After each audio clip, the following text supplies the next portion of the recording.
दर्शकबिन नमस्कार। यति बेला हामीसँग कुराकानीका लागि राष्ट्रिय प्रजातन्त्र पार्टीका तर्फबाट प्रतिनिधि सभा सदस्य पदका उम्मेदवार देवेन्द्र प्रधान हुनुहुन्छ। आउनुहोस् उहाँसँग कुरा गरौँ। प्रधानज्यू स्वागत छ यहाँलाई। धन्यवाद। आउँदो मङ्सिर 4 को निर्वाचनमा उम्मेदवारी दिनुभएको छ। हजुर। जस यो उम्मेदवारी दिँदै गर्दाखेरि राजनीतिक एजेन्डाहरू चुनावी एजेन्डाहरू नेताहरूले प्रस्तुत गर्दै जानुहुन्छ। सबै राजनीतिक दलका नेताहरूले दिने गर्छन्।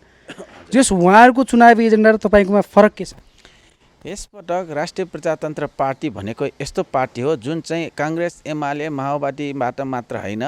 शीर्षस्थ नेता परिवर्तन गर्न सक्ने एकमात्र पार्टी र विकल्पको रूपमा आएको युवा नेतृत्व दिएको पार्टी राष्ट्रिय प्रजातन्त्र पार्टीको रूपमा। र त्यति मात्र होइन, कोही नेताले बोल्न नसकेको भ्रष्टाचार गरेर खानु भनेको आमाको रगत पिउनु सरह भनेर सदनमा बोल्न सक्ने र युवाका आवाज पुग्न र पुर्याउन सक्ने नेपाली जनताको लोकप्रिय नेता राजेन्द्र लिङ्गदेलको नेतृत्व गरेको राष्ट्रिय प्रजातन्त्र पार्टीको तर्फबाट म आफै पनि काठमाडौँ क्षेत्र नम्बर 9 को प्रतिनिधि सभाको प्रत्यक्ष उम्मेदवार रहिरहँदा र म अहिले चुनावको माहौलमा अगाडि गइराख्दाखेरि जनताहरू मत हाल्ने पक्षभन्दा पनि वितृष्णा फैलिरहेको र वाक्क दिक्क भइरहेको अवस्थामा दलको विकल्प दल र विचारको विकल्प विचार रूपमा रहेको यस राष्ट्रिय प्रजातन्त्र पार्टीको आम जनता सामु युवाको रूपमा प्रस्तुत हुँदाखेरि तपाईलाई किन भोट दिने भन्ने जनताको आवाजको लागि हुँदाखेरि अहिलेको अवस्थामा ठ्याक्कै भन्नुपर्दाखेरि यस क्षेत्रमा पनि 7-8 चोटि जुन चाहिँ निर्वाचित भनौँ 7-8 चोटि भइसकेको र 7-8 चोटि मात्र होइन, यस क्षेत्रमा प्राइभेट कम्पनीको रूपमा मात्र गर्न खोजेको विरुद्धमा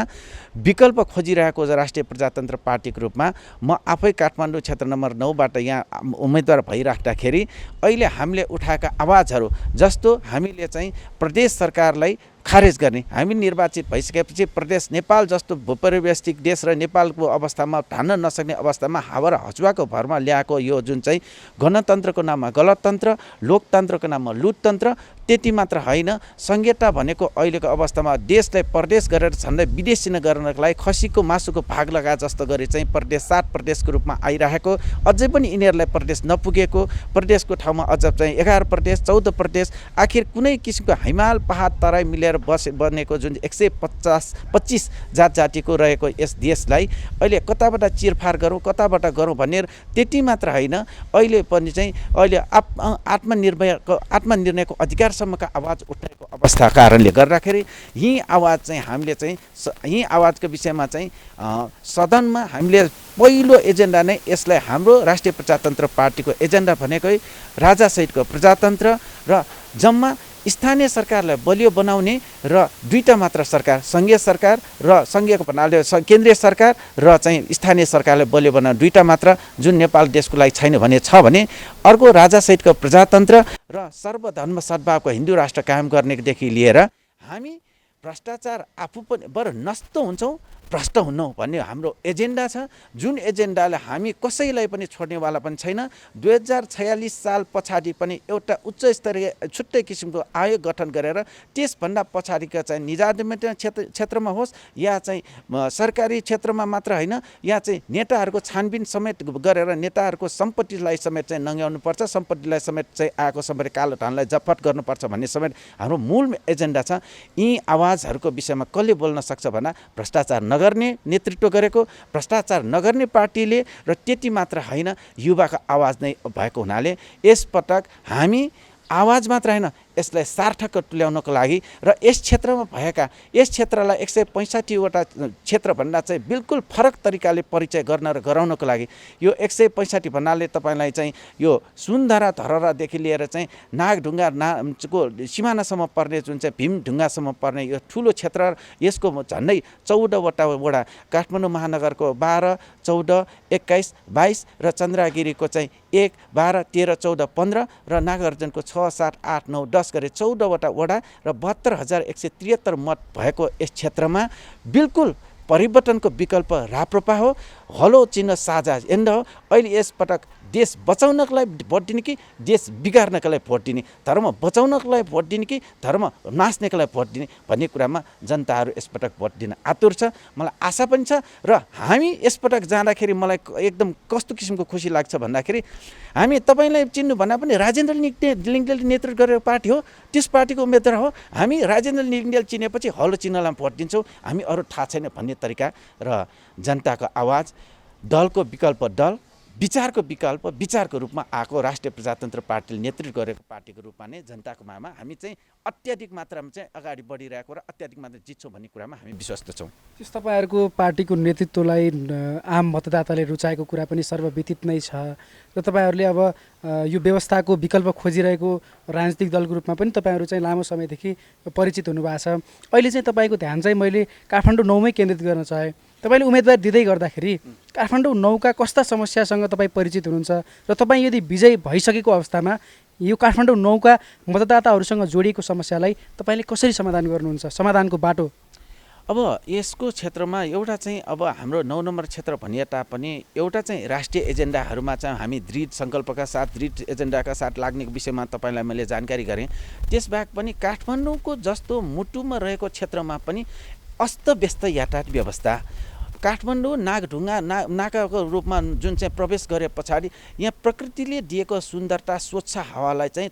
धुवा र धुलोको परिचयको रूपमा आइरहेको यो मात्र होइन, एक किसिमको यसलाई चाहिँ म आफै पनि यातायात विज्ञको रूपमा विगतमा सवारी व्यवस्थापन उच्च स्तरीय समितिको सदस्य भएको नाताले र यस क्षेत्रमा यातायातमा नयाँ व्यवस्था र यातायात नीति कस्तो बनाउँदा उचित हुन्छ र यहाँको लागि कस्तो किसिमको आवश्यकता छ र यस क्षेत्रका समस्या कुरा जस्तो चाहिँ तपाईँलाई चाहिँ मन्दिरै मन्दिरको देश मात्र होइन जात्रै जात्राको देशको रूपमा पनि परिचित र यो चाहिँ विशेष गरी काठमाडौँ चाहिँ आदिवासी जनजातिहरूको पनि बाहुल्य र यहाँको विभिन्न जात्राहरूमा तपाईँले चाहिँ झन्डै 365 दिनमा चाहिँ झन्डै केही दिन पछाडि नै जात्रा आउने, त्यसलाई के गर्न सकिन्छ भन्ने कुरा र पर्यटक कसरी भित्राउन सकिन्छ भन्ने कुरा हामीले अन्य धेरै कुराहरू गर्नै पर्दैन। पर्यटकलाई जात्राको र हाम्रो सुन्दरता र हाम्रो पर्यटक दृष्टिकोणले सुन्दरता मात्र होइन यहाँको कला संस्कृतिलाई समेत हामीले चाहिँ प्रश्न पार्ने त्यस्ता किसिमका कार्यहरूमा पनि अनुभवको रूपमा मैले यहाँ राखेको छु। अर्को चाहिँ यस क्षेत्रमा एक किसिमको चाहिँ जनजाति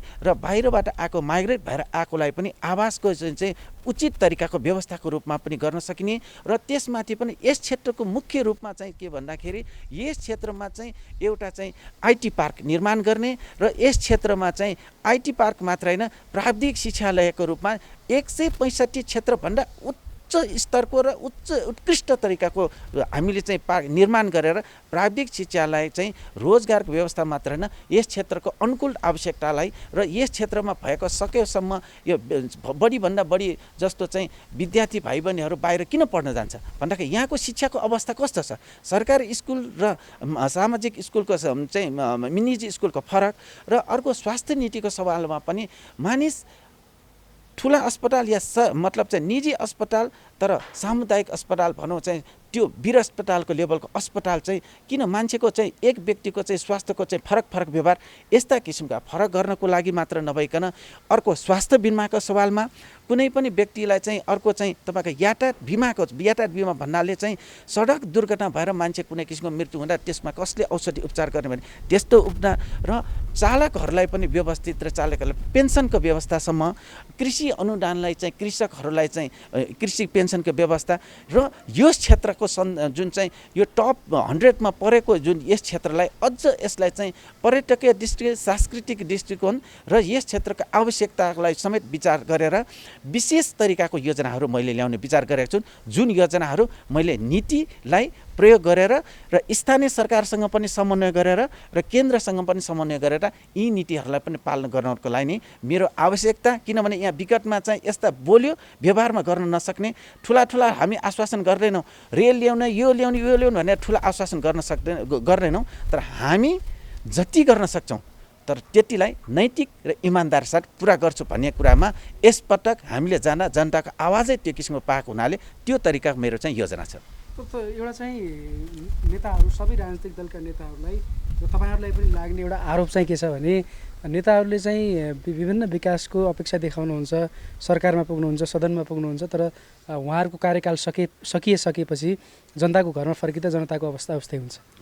अहिले पनि मतदाताहरूको यो काठमाडौँ क्षेत्र नम्बर 9को मतदाताहरूको गुनासो के छ भने अघिल्लो जनप्रतिनिधिहरूले अपेक्षाकृत विकास गर्न सक्नु भएन र अब आउने नेताहरूले पनि केही गर्न सक्दैनन् भनेर चाहिँ उहाँहरूले एउटा चाहिँ आक्रोश देखाउनुहुन्छ। त्यो कुरालाई चाहिँ कसरी प्रस्ताउनुहुन्छ? यो क्षेत्रमा यसपटकमा मैले तपाईँलाई भनिसकेँ कि पुरानो दल होइन नयाँ दल, पुरानो सोच होइन नयाँ सोच, बुढापाका होइन युवा, तिनै दृष्टिकोणबाट म उपयुक्त र त्यति मात्र होइन यो चन्द्राय क्षेत्र नम्बर 9 को म भूमिपुत्र हुँ म यहीँ जन्मे यहीँ हुर्केर अहिले पनि यहीँ बसिरहेको छु त्यसकारण तपाईँ आफै भन्नुहोस् पाहुनालाई यो ठाउँको प्यारो हुन्छ कि यहीँ जन्मे यहीँ हुर्केर स्थायी बसोबास गर्नेलाई प्यारो हुन्छ यी सबै कारणबाट पनि र मैले बोलेका अभिव्यक्ति हामी गर्न नसकेको कुराहरू गर्दैनौँ जति जे गर्न सक्छौँ जस्तो म यातायात विज्ञको रूपमा छु मैले यातायात नीति यहाँको यातायात नयाँ व्यवस्था यातायातको आवश्यकतालाई राम्रोसँग अध्ययन र अनुसन्धान मात्र होइन मैले धेरै कुराहरू यस विषयमा तयार गरेको छु स्वास्थ्य शिक्षाको सवालमा पनि मैले तपाईँलाई यस विषयमा भनिसकेको छु त्यसकारण मेरो भनाइ मतलब चाहिँ के भन्छ भने यी सबै कुरा गर्न के भने युवाले सक्छ तपाईँलाई अर्को हाम्रो पार्टी नै 2 कार्यकाल मात्र प्रधानमन्त्री रहने 2 कार्यकाल मात्र अध्यक्ष रहने भने कुनै पार्टी कुनैले बोल्न सकेको छ हाम्रो पार्टी त्यो पनि युवा नेतृत्व गरेकोले बोल्न सक्छ भने अरू चाहिँ जिन्दगीभर भनौँ अझ बुढे यति उमेर उति उमेर त कुरा छोडौँ जिन्दगीभर पार्टी छोड्न पद छोड्न नचाहनेहरूको विरुद्धको आवाजको रूपमा भएको हुनाले हामीले धेरै ठुलो कामहरू गर्न सकौँला नसकौँला तर मेहनत इमान्दारी र एउटा सक्षमताको मात्र होइन भ्रष्ट नहुने तरिका र गर्न सक्ने योजनाहरूलाई हामी पूर्ण रूपमा पालना गर्ने मात्र होइन गरेर देखाउनु नै अहिलेको आवश्यकता र हामी चुनौतीको रूपमा छौँ र अर्को कुरा म के भन्न चाहन्छु यो मङ्सिर 4 गतेसम्म आदरणीय दाजुभाइ दिदीबहिनीहरूलाई तपाईहरूले गरेको अहिले 4 गतेसम्मको मेहनतलाई हामी 5 वर्षसम्म दिनरात काम गरेर अर्को पटक भोट माग्नै जान नपर्ने एउटा छुट्टै परिचित गराउन चाहन्छु 5 वर्षपछि काठमाडौँ 9 कस्तो हुन्छ काठमाडौँ 9 को मुहार बताउनुहोस् काठमाडौँ 9 यही तपाईँले चाहिँ कार्यक्रमलाई यदि तपाईँले अर्को जुन चाहिँ केही समय पछाडि केही वर्ष पछाडि आउनुभयो भने काठमाडौँ 9 मा बोलेको कुरा व्यवहारमा लागू भयो कि भएन कुरा तपाईँ आफैले पनि अनुमान गर्न सक्नुहुन्छ र दाजुभाइ दिदीबहिनीहरूलाई पनि यसलाई मजाले मूल्याङ्कन गर्छ यदि यो पटक मैले काम गरेन भने अर्को पटक मलाई भोट हाल्नुपर्छ भन्ने जरुरत छैन म युवाको लागि आवाजको कुरा मात्र होइन मसँग भएका अनुभवलाई म हरेक सामाजिक कामहरूमा मैले गरिरहेको अनुभवलाई नै देखाउन चाहन्छु म अझै पनि एउटा चाहिँ 33-34 वटा सङ्घ संस्थासँग आबद्ध भएको विगतमा पनि मैले चाहिँ धेरै रूपमा कोरोनाको बेलामा होस् या चाहिँ बाढी पहिरोको बेलामा होस् विभिन्न अभियन्ताको रूपमा काम गरेको फ्री एम्बुलेन्स सेवाको रूपमा काम गरेको र प्रत्येक आवश्यकता महसुस गरेर नै मैले यो क्षेत्रको बारेमा यहाँको कन यहाँको ठुलो हावा पानी र वन जङ्गल सबैले चिरपरिचितको एउटा भूमिपुत्र देवेन्द्र प्रधान हो सबैलाई सुव्यवस्थापन गरी विकास गर्नुहुन्छ सबै क्षेत्रलाई निर्धक्कसँग 165 वटा क्षेत्रभन्दा बिल्कुल फरक र यो क्षेत्र मात्र अन्य क्षेत्रभन्दा चाहिँ अझ विकासको रूपमा दोब्बर विकासको रूपमा गरेर देखाउने मेरो जनचाहना योजना छ त्यो गर्नको लागि त तपाईँले निर्वाचन जित्नु पर्यो निर्वाचन जित्नुहुन्छ के छ तपाईँको अपेक्षा म त्यही भन्दैछु यसपटक हरेक ठाउँमा जाँदाखेरि हामी के भोट हाल्दैनौँ हामी यसपटकमा राजेन्द्र लिङ्गलेले गरेको नेतृत्वको पार्टी हलोलाई मात्र भोट हाल्छु भन्ने किसिमको पब्लिकको आवाज र त्यो मात्र होइन अहिलेको समयको आवश्यकता मात्र होइन हामीले ल्याएका योजनाको कुरा मात्र होइन यति मात्र होइन यसपटक विकल्पको रूपमा परिवर्तनको रूपमा नेतृत्व र यहाँको क्षेत्रको एउटा चाहिँ विकासको आवाजको रूपमा नै मैले लिएर आएको एजेन्डा भएको हुनाले आदरणीय दाजुभाइ दिदीबहिनीहरूले ढुक्कका साथ मलाई भोट हाल्छ हाम्रो पार्टीले भोट हाल्छ भन्ने कुरामा पूर्ण विश्वस्त छु अन्त्यमा संवादमा मैले सोध्नुपर्ने विषयवस्तु पनि लगभग सोधिसकेको छु तपाईँलाई संवादमा अन्य विषयवस्तु तपाईँलाई हेरेर बसिराख्नुभएका आम दर्शकहरूलाई केही भन्न चाहनुहुन्छ अब अलिकति यो जनजातिको पनि ठाउँ भएको हुनाले अलिकति एक लाइनमा नेवारीबाट हनुमापी दाजकिजा तथा केपी ठुसी काठमाडौँ क्षेत्र नम्बर 9 न छम्म जी जनजाति छम्म थने चोम जन्मयाजुमा थने भूमिपुत्र जो लागि ठुसी पटक या चाहिँ छका चाहिँ छिकपिन्छ मौका बिर हो चाहिँ जी इना पैना चुना म यति भन्दै मलाई यसपटक एकचोटि मौका दिनुस् त्यो मेहनत तपाईहरुको मेहनत पहिला जस्तो पहिलाको दिएको जस्तो पटक पटक दिएर तपाईहरुको जुन किसिमको अनुहारमा अँध्यारोपन गर्ने छैन यो मेरो वचन हो र यो म आफै पनि भन्ने छु म मेहनत र इमानदार गरेर 1 रुपैयाँ भ्रष्टाचार गरेर खानु भनेको आमाको रगत पिउनु सर भनेर मैले टिकट लिन नै गरेको वचन फेरि म तपाईहरु सामु दोहोर्याउन चाहन्छु धन्यवाद नमस्कार धन्यवाद तपाई तथा तपाईको प्राइम टिभीका सम्पूर्ण सहयोगीहरूलाई र तपाईको यो लोकप्रिय प्राइम टिभीलाई पनि धन्यवाद दिन चाहन्छु धन्यवाद